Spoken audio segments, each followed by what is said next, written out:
بسم اللہ الرحمن الرحیم، اللہم صلی علی محمد وعلی آل محمد۔ ویلکم ٹو دی شو۔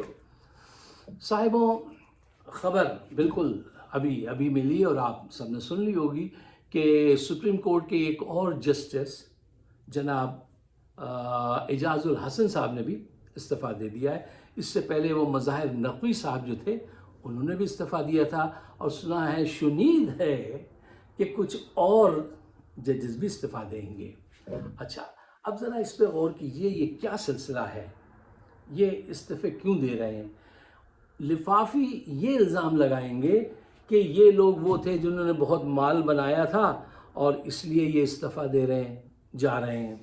اچھا، دوسرے گروپ کے لوگ یہ کہیں گے کہ صاحب ان کو بلیک میل کیا جا رہا تھا، ان سے کہا جا رہا تھا ہمارا کہنا مانو اور ورنہ ہم تمہیں بدنام کر دیں گے، یہ اس وجہ سے جا رہے ہیں۔ اچھا، حقیقت کیا ہے؟ دیکھیے، کہتے ہیں نا، وہ ایک سیئنگ ہے کہ truth always lies somewhere in the middle. سچ جو ہے وہ نہ ان کی سائڈ پہ نہ ان کے بیچ میں کہیں ملتا ہے۔ حقیقت کیا ہے میں آپ کو بتاتا ہوں۔ دیکھیے، حقیقت یہ ہے کہ پاکستان کے زیادہ تر ججز جو ہیں وہ مالی بدعنوانیوں میں ملوث ہوتے ہیں، زیادہ میجورٹی آف دم۔ کچھ ایسے بھی ہیں جو نہیں ہوتے ہوں گے۔ اچھا، ہوتا یہ ہے کہ جیسے جب انہوں نے کوئی مالی بدعنوانی کی تو اس کی فائل بن جاتی ہے، اس وقت کچھ نہیں پتہ چلتا، آپ کی فائل بنتی ہے، اس میں رکھا جاتا ہے۔ اب اس موقع پہ جب ضرورت ہے طاقتور حلقوں کو اپنے حق میں، نون لیگ کے حق میں فیصلہ دلوانے کی، تو وہ ان حضرات ہی سے کہیں گے نا کہ آپ فیصلہ یہ دیں، اور جب یہ فیصلہ نہیں دیں گے تو پھر فائلیں موو کریں گی، جب فائلیں موو کریں گی وہ نظر آئیں گی تو پھر یہ حضرات جو ہے اس طرح ان کا دامن چھوڑا جیسے کہ دامن چھوٹ گیا، یہ کوئی ایسا بہانہ کریں گے اور آگے رستہ لیں گے۔ کیوں؟ اس میں ان کی کافی بچت ہے۔ اگر یہ ریٹائر ہو جائیں، جلدی استعفیٰ دے دیں تو مراد وہ جو ملتی ہیں 15 لاکھ روپے مہینہ تنخواہ، وہ بھی ملتی رہے گی۔ ان کی جو آخری تنخواہ ہوتی ہے وہی ان کی پینشن ہوتی ہے، اور اتنے ہزار یونٹ بجلی اور کوک اور گیس اور یہ سب کچھ فری، ٹھیک ہے۔ تو یہ کہتے ہیں کہ ہم وہ حاصل کر رہے ہیں اس سے پہلے کہ ہماری بدنامی ہو۔ انہوں نے گھپلے بھی کیے ہوں گے کچھ نہ کچھ، ایسا نہیں ہو سکتا کہ بالکل پوتر ہوں۔ ان کو یوز بھی کیا جا رہا ہوگا، اس وقت پریشر بھی دیا جا رہا ہوگا کہ یہ فیصلے کرو، اور یہ محسوس کر رہے ہوں گے کہ نہیں یار، یہ فیصلہ تو نہیں کرنا چاہیے۔ تو اب وہ پھر کہیں گے کہ آپ راستے سے ہٹ جائیں، وہ ان کو راستے سے ہٹائیں گے۔ ان کا کام صفائی کرنا ہے۔ اچھا، جب بھی غاضب قوتیں آتی ہیں، ڈیمیگوگز آتے ہیں، یہ ایسے ماشاء اللہ والے لوگ آتے ہیں، تو یہ دو چیزوں کو آگے سب سے پہلے کنٹرول کرتے ہیں، ججز کو، عدلیہ کو اور آئین، ان کی بڑی توہین کرتے ہیں، بڑے ککس مارتے ہیں ان کو کہ یہ ہمارے حساب سے ہو۔ اچھا، یہ پریکٹس آج کی نہیں ہے، یہ آپ چلیے ایوب خان سے لے کے مشرف تک کا دیکھ لیجئے، کیا کیا ستم کیے انہوں نے عدلیہ کے ساتھ، آئین کے ساتھ۔ سب سے پہلے یہ آئین کو اپنے حق میں کرواتے ہیں۔ وہ جسٹس منیر کا تو آپ کو پتہ ہی ہے نا کہ انہوں نے کیا کیا تھا۔ ان کا ایک قصہ میں نے پہلے بھی ایک دفعہ آپ کو بتایا تھا کہ ان کی قبر پہ ایک جوتا روز ایک آدمی رکھ کے چلا جاتا تھا۔ ایک دن گورکن نے، کچھ لوگوں نے مل کے، ان کے عزیز دور کے، تو انہوں نے جا کے اس کو آدمی کو پکڑ ہی لیا کہ بھئی یہ تم روز ان کی قبر پہ جسٹس منیر کی جوتا رکھ کے کیوں جاتے ہو؟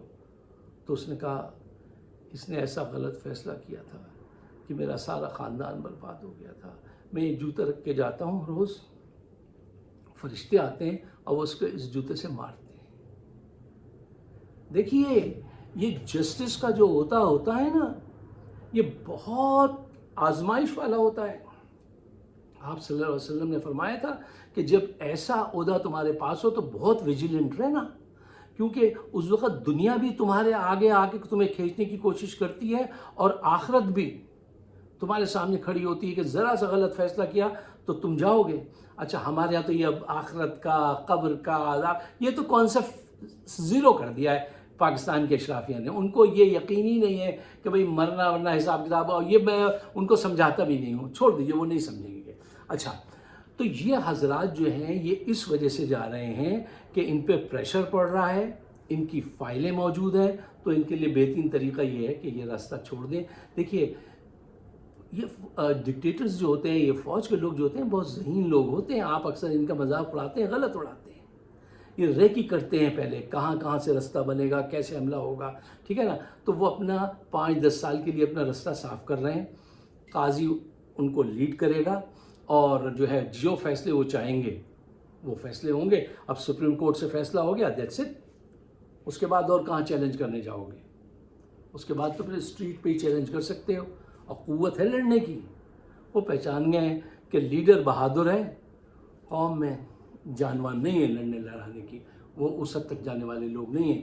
تو وہ اپنا کام کر رہے ہیں، اور یہ جو مجبور لوگ ہیں یہ اپنا کام کر رہے ہیں. اچھا صاحب، اب آئیے آپ اس طرف جو اس وقت کی ایک دوسری اہم خبر ہے وہ یہ ہے کہ الیکشن کمیشن جو ہے وہ سپریم کورٹ پہنچ گئی ہے کہ یہ جو فیصلہ آپ نے دیا ہے اس کو واپس کیجیے، واپس لے لیجیے.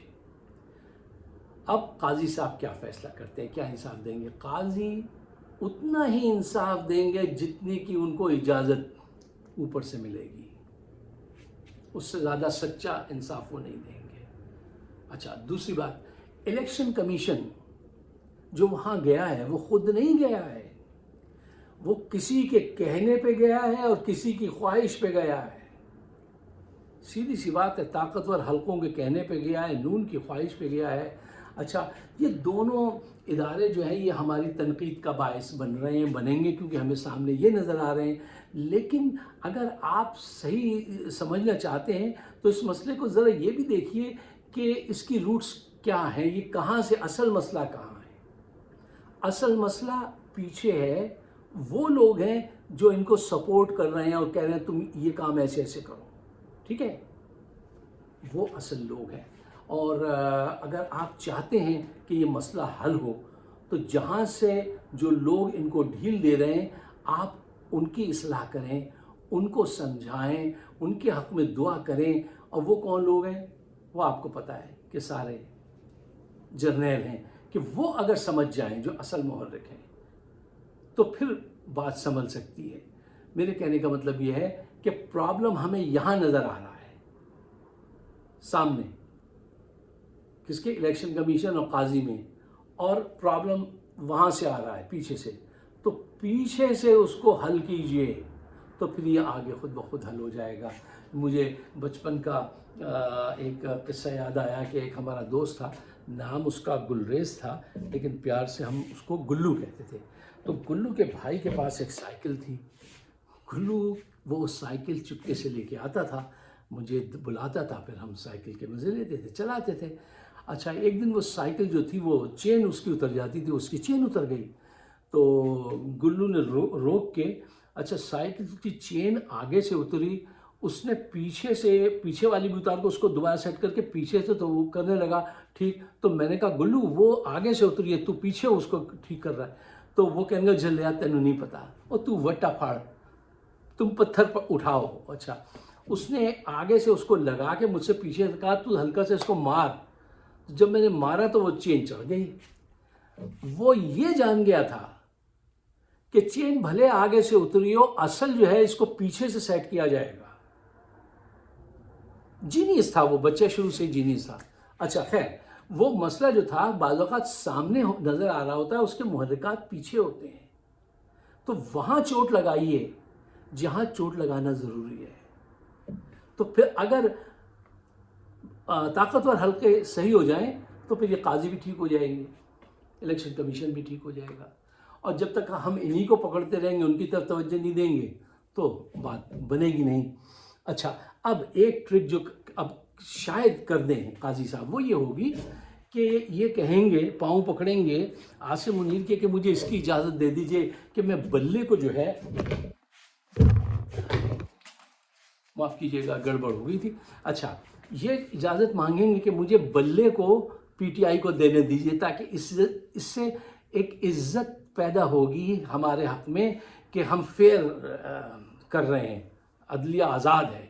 تو اگر انہوں نے اجازت دے دی اور پھر یہ ان سے وعدہ کریں گے یہ مجھے اجازت دے دیجیے یہاں ان کو بلہ دینے کی، میں دوسرے طریقے سے ان کو ہرا دوں گا، آپ کو جتوا دوں گا، آپ کی بات مان لوں گا، دوسرے مسائل پیدا کر دوں گا. لیکن یہ چونکہ اتنا اٹھا ہوا معاملہ ہے، پوری دنیا میں وہ دیکھ رہی ہے، تو یہ اگر میں فیصلہ کر دوں تو میری بھی عزت اور ادارے کی بھی عزت بچ جائے گی، پھر دوسری طرح سے ہم ان کو پکڑ لیں گے۔ اب دیکھیے کیا ہوتا ہے، یہ قیاس ہے، یہ گیس ورک ہے، لیکن ایسی چیزوں پہ نظر ضرور رکھنی چاہیے۔ اچھا، اب آئیے کہ یہ دیکھیے کہ قاضی کی ہسٹری کیا ہے، قاضی کی طرف سے کیا امید رکھنی چاہیے۔ دیکھیے قاضی نے حدیبیہ پیپر مل میں جو بالکل اوپن ایسا کیس تھا، اوپن اینڈ شٹ کیس تھا، اس میں کیا کیا تھا، یہ کہہ کے نواز کو چھوڑ دیا تھا کہ کیس پرانا ہو گیا صاحب، یہ تو ڈیٹ نکل گئی، ایکسپائر ہو گئی۔ ارے یہ کوئی دودھ کی بوتل تھی جو ایکسپائر ہو گئی ہے اتنی جلدی؟ طریقے بہانے چاہیے، ٹیکنیکل جسٹس کے لیے بہانے چاہیے، انہوں نے یہ کیا۔ اچھا، لندن میں ہیں ان کی تین جائیدادیں۔ اچھا، لندن میں جو وہاں کے مقامی ججز ہیں، ان کے ساری زندگی وہ ایک مکان مشکل سے بنا پاتے ہیں، ان کی 3 پراپرٹیز ہیں، اس کی یہ آج تک منی ٹریل نہیں دے پائے، بلکہ قانون وضع کروا دیا تھا، کوئی کسی جج سے یہ نہ پوچھے، اس کی بیوی سے، نہ ایئرپورٹ پہ اور نہ ویسے کہ آپ پیسے کہاں لے جا رہے ہیں، کہاں آ رہے ہیں، یہ آپ کی پراپرٹی کتنی ہے۔ ایسے ظالم لوگ ہیں، تو یہ ان کا ریکڈ ہے، یہ ان کا ریکڈ ہے کہ ان سب کے ہاتھ جو ہیں وہ بدعنوانی میں ہیں۔ اچھا، اب یہ کیا فیصلہ کر سکتے ہیں، کوئی سچا فیصلہ کر سکتے ہیں جن کی فائلز بنی ہوئی ہیں ایجنسیز کے پاس؟ یہ کبھی بھی سچا فیصلہ نہیں کر سکتے۔ میں کہہ رہا ہوں اصل محرک کو سمجھیے، ان کے حق میں دعا کیا کیجئے کہ یا اللہ ہمارے جرنیلوں کو اتنی سوچ دے دے کہ وہ یہ غلط فیصلہ نہ کریں، اس وقت ایسا ساتھ دے دیں۔ اچھا، ہوتا کیا ہے ہمارے ہاں جب لوگ غلط بات کرتے ہیں نا، تو وہ یہ بلیف پہلے اپنے اندر پختہ کر لیتے ہیں، دہرا کے کہ رجسٹر کر دیتے ہیں کہ ہم حق پر ہیں، ہم عقل میں ہیں، ہم پاکستان کے حق میں یہ کام کر رہے ہیں، صفائی کر رہے ہیں۔ جب انسانی ذہن کو یہ دھوکہ دے دیا جائے کہ تم جو ہے ملک بچانے کے لیے کر رہے ہو، تم جو ہے محب وطن ہو، تم ایمان کے لیے کر رہے ہو، تم جنت کے لیے کر رہے ہو، تو وہ ہر طرف فائرنگ کرے، ہر ایک کو مار دیتا آدمی۔ جس کے ذہن میں یہ ہو جائے، وہ قاتل بہت خطرناک ہوتا ہے کہ اس کے بدلے تمہیں 70 روپے ملیں گی، یہ تم پاکستان کو بچا لو گے، عاصم منیر اگر ان سب کو تم بند کر دو گے، 10 سال میں تم اکانومی ٹھیک کر دو گے۔ ٹھیک نہیں کر سکتے تم، 10 کیا 100 سال میں ٹھیک نہیں کر سکتے، تمہیں اس کی ٹریننگ ہی نہیں ہے، تم اس کے لیے بنے ہی نہیں ہو۔ یار مجھے بتائیے کیا فوجی جرنیل اس لیے ٹرین کیے جاتے ہیں کہ یہ ان کاموں میں الجھیں، سیاست میں، یہ منافقتیں دغا بازیوں میں حصہ لیں اور کہیں کہ وہ جو ہے ہمارا کوئی تعلق نہیں، اور دن رات اس میں گندے رہیں؟ یہ یقین کرا لیتے ہیں۔ وہ قاتل اس بنیاد پہ جو قتل کرتا ہے کہ وہ ثواب حاصل کر رہا ہے یا مقصد حاصل کر رہا ہے، وہ کبھی اس کی اصلاح نہیں ہوتی۔ ہاں، جو ویسے پروفیشنل قاتل ہوتا ہے سب کبھی توبہ کر لیتا ہے کہ یار میں نے قتل کیا، وہ تو کہتا ہے میں نے ثواب کا کام کیا، میں نے ایسا کر کے۔ تو یہ بہت خطرناک بات ہے، اس کا سنبھلنا آسان نہیں۔ وہ کیا تھا، یہ تیری زلفوں کے پیچ و خم نہیں، یہ معاشرہ ایسے سنبھلے گا نہیں۔ کیسے سنبھلے گا؟ اللہ کوئی موڑ ایسا لائے گا۔ اب جو ڈرامہ یہ ابھی کریں گے، جس کی میں نے آپ کو پہلے سے تھوڑی سی وہ دی ہے جانکاری کہ یہ دیکھیے کہ یہ وہ خبر پھیلائیں گے، کیسے فیصلہ کرتے ہیں، کل پرسوں میں یہ فیصلہ ہو جائے گا۔ اور جہاں تک بات رہی راجہ سلطان صاحب کی، یار وہ دھوکہ ہے، یا تو سلطان ہوتے ہیں یا بادشاہ ہوتے ہیں۔ جو بادشاہ ہوتا ہے وہ راجہ نہیں ہوتا، بادشاہ کا اسٹیٹس بہت بڑا ہوتا ہے، ان کا نام ہی غلط رکھا گھر والوں نے، راجہ سلطان نے اس کے آگے بھی کچھ رکھ دیا، خیر نام سے ہمیں کیا۔ یہ صاحب جو ہیں، یہ سعید مہدی جو ان کے سیکرٹری تھے نواز شریف کے، ان کے داماد ہیں، اور جب یہ منتخب ہوئے تھے تو انہوں نے سب سے پہلے فون لندن کیا تھا کہ نواز شریف کو کہ ہمارے لائق کوئی خدمت ہے تو 10 ہو۔ اب ان کے لائق خدمت آئیے، ایسا مقابلہ کر رہی ہے الیکشن کمیشن، وہ گھوڑا دوڑا رہی ہے پی ٹی آئی کے مقابلے میں جیسے یہ کوئی سیاسی جماعت ہے۔ اربوں روپے کے فنڈ کھاتے ہیں سارا سال، یہ سارا سال الیکشن نہیں ہوتا، 4 سال کے بعد الیکشن ہے، سال میں ایک آدھ ادھر ادھر الیکشن ہو جاتے ہیں، اربوں روپے یہ کھاتے ہیں۔ ساری وفاداری نون کے ساتھ ہے۔ 7 کیسز ایک دفعہ گئے پی ٹی آئی ورسز نون، 7 کے فیصلے اس سلطان راجہ نے پی ٹی آئی کے خلاف کیے۔ ان سے وفا کی توقع ہے نہ بے وقوفی ہوگی، ایسا ان سے توقع نہیں رکھیں، آنکھیں کھلی رکھیں۔ دیکھیے یہ بات جو میں کرتا ہوں اگر آپ کی سمجھ میں آتی ہے اس کو ضرور شیئر کرنا ہے, ڈسکس کرنا ہے, مور دین شیئر, اس کو ڈسکس کیجئے ان پوائنٹس کو.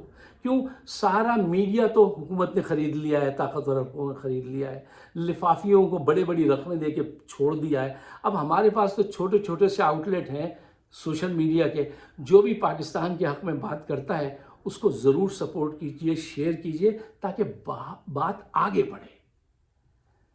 ہمارا شو ہوتا ہے فائق صدیقی شو آن یوٹیوب, اگر آپ سبسکرائب کریں تو بڑی عنایت ہوگی. مجھے اپنے خیالات سے ضرور نوازیے گا. آپ سب کا بہت بہت شکریہ.